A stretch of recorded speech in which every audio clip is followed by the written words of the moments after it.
Bienvenidos a Protagonistas en Bienestar. Este es un espacio que creamos entre Confandi y El País para conversar con los líderes de las empresas vallecaucanas que ponen el bienestar de sus trabajadores en el centro de la estrategia corporativa. Soy Viviana Echeverry. Hoy vamos a conversar con José Echeverry, una persona que desde su liderazgo en Colombina y su trayectoria profesional en recursos humanos ha acompañado a los equipos en más de 12 países.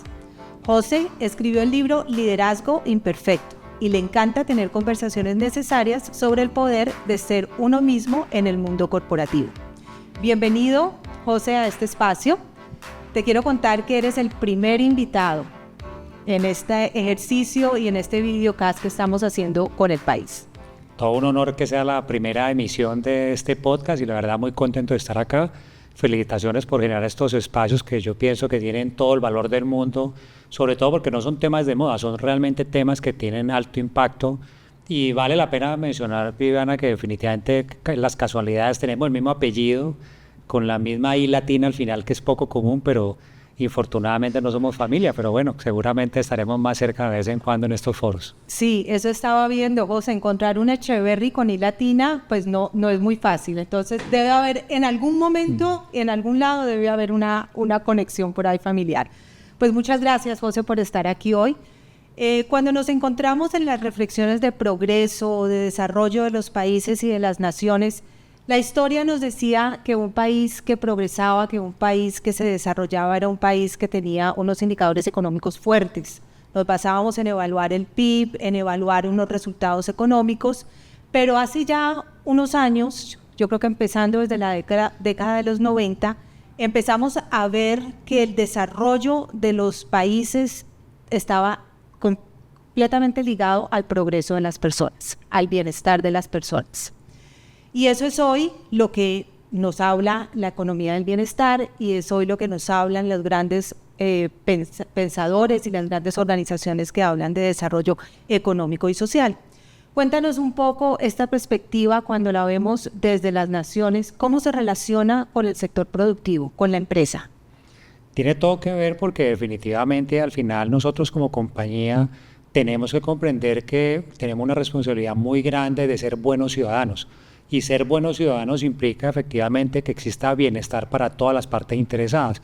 Por supuesto los colaboradores, pero también las comunidades donde nos encontramos, los proveedores y todo lo que gira alrededor de la compañía. Entonces tiene mucho que ver porque al final definitivamente si las personas a nuestro alrededor que nos acompañan en este viaje como empresa están progresando y tienen bienestar, nosotros también tenemos bienestar.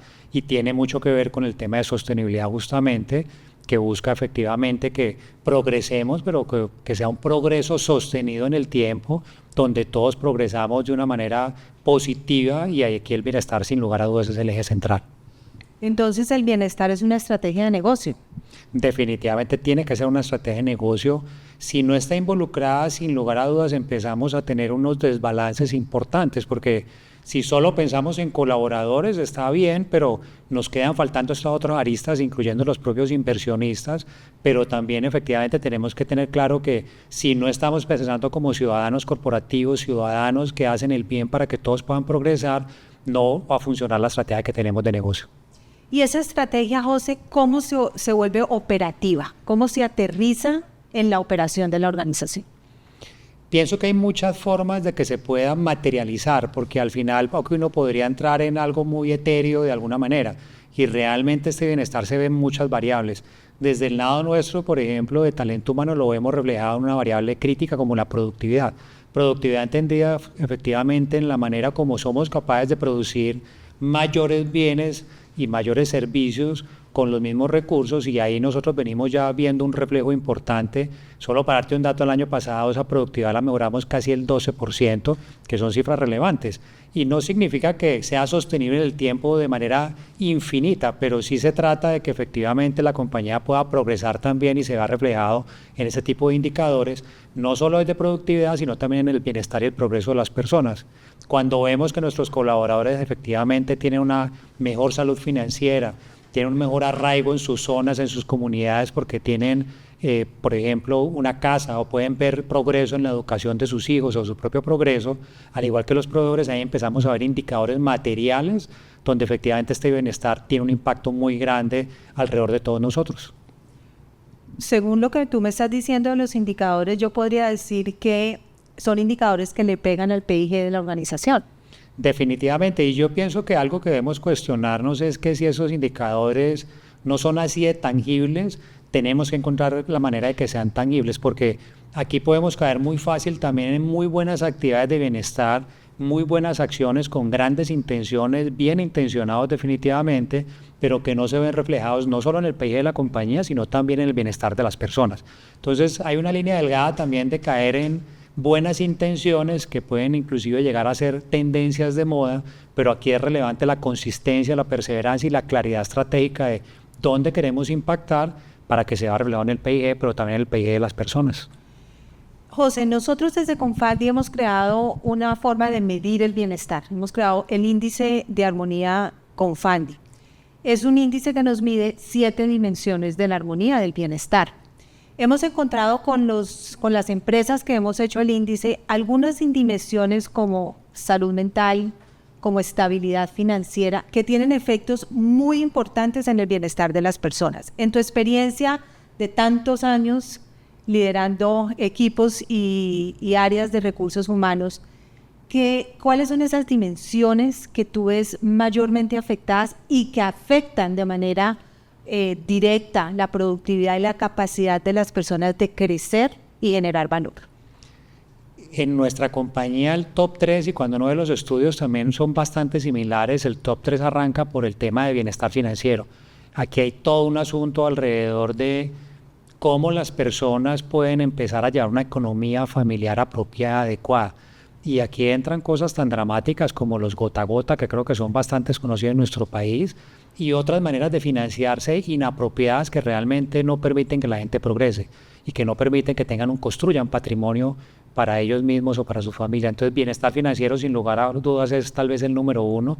Sale en nuestras encuestas y sale entre las cosas más valoradas y que más piden nuestros colaboradores. Relacionado con esto viene el tema del estrés, obviamente, y ese estrés uno es causado por el estrés financiero, pero también por el tema de salud mental per se. Entonces, todo lo que tiene que ver con la salud mental o el bienestar psicológico de los colaboradores y sus familias se vuelve otro punto relevante. Y un tercero, que en mi opinión va muy de la línea, lo hablábamos antes de grabar, era el tema de propósito, pero sobre todo desde el punto de vista de cómo comprendemos que esto tiene varias dimensiones y que no es solo el trabajo, hay un trabajo que es importante para conseguir parte de lo que nosotros queremos, pero hay una dimensión familiar, de salud física, de salud mental, hay una serie de variables que cada uno va definiendo acorde a su propósito y que se vuelve muy relevante. Entonces, ese sería el top 3, bienestar financiero, la parte que tiene que ver justamente con el tema de estrés y salud mental, y el tercero con propósito y cómo realmente rebalanceamos la manera como vemos la vida. El bienestar en las empresas es de alguna manera un desafío en el sentido de la diversidad en las empresas, la diversidad de género, por supuesto, pero también la diversidad en edades. Encontramos en las mediciones que estamos haciendo en Confandi que la percepción de bienestar y las necesidades de cerrar brechas en bienestar son muy diferentes en diferentes rangos de edades y sobre todo entre mujeres y hombres. Me imagino que ustedes también tienen una experiencia importante en esa lectura. Es un gran tema, sin lugar a dudas, porque las necesidades específicamente, sin lugar a dudas, cambian. Por ejemplo, por un lado positivo, lo que nosotros encontramos es que las mujeres, desde el punto de vista de bienestar financiero, son mucho más estructuradas, mucho más disciplinadas y adquieren mucho más hábitos positivos para manejar las finanzas propias o de su propio hogar, donde los hombres ahí no somos tan ordenados y tenemos mayores dificultades. Pero por el otro lado, las mujeres también tienen otra complejidad, es que tienden a tener varios trabajos y asumen muchos roles, entonces, y solo un rol remunerado que básicamente es el de la empresa, pero en su casa pueden tener un rol también como cabeza de hogar con sus hijos o con su pareja, e inclusive ves como cuidadores de padres, madres. Entonces pienso que sí hay unas diferencias importantes por las complejidades que tiene cada dinámica de género y también de generaciones, sin lugar a dudas. Entonces, sí hay mucha variedad al respecto y es un desafío para las compañías porque hay que encontrar una manera de poder diagnosticar adecuadamente, como la encuesta que ustedes tienen, por ejemplo, para poder realmente focalizar los esfuerzos de la compañía y atender esas necesidades dependiendo de la generación y dependiendo también de cada momento de vida de cada persona.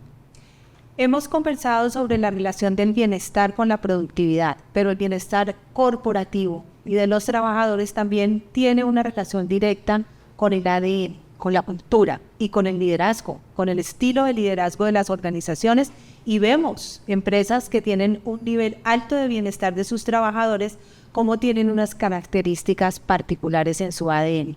¿Encuentras esta relación también en los entornos de productivos y de las empresas?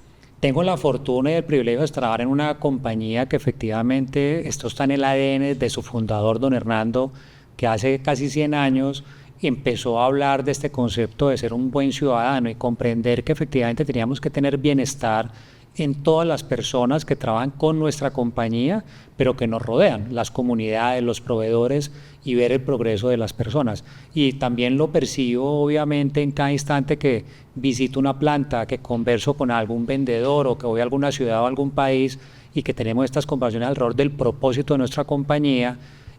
Definitivamente la gente lo transpira.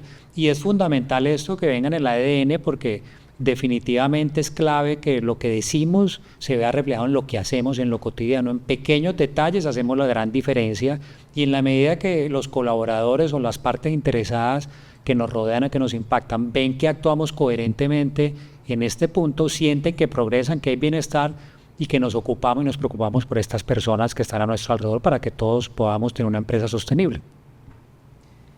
José, con la experiencia en Colombina y en la trayectoria de tu vida gestionando equipos, ¿cuál es ese mensaje central que hoy quieres darle a las empresas del Valle del Cauca en el llamado de poner a los trabajadores en el centro de la estrategia?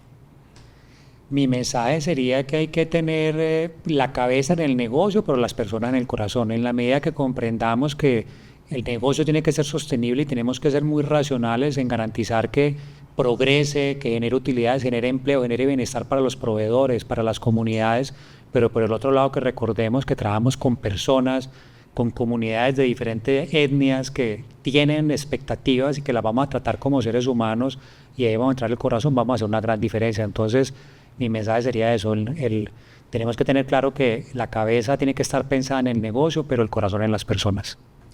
Muchas gracias, José, por estar aquí hoy, por ser el primer invitado a este espacio. Y a quienes nos ven y nos escuchan, los invitamos a seguir conectados con Protagonistas en Bienestar, donde vamos a seguir conversando de historias que inspiran y buenas prácticas empresariales alrededor del bienestar, porque poner el bienestar de los trabajadores en el centro de la estrategia corporativa es el camino más corto hacia la productividad, es una ventaja competitiva y es sostenible.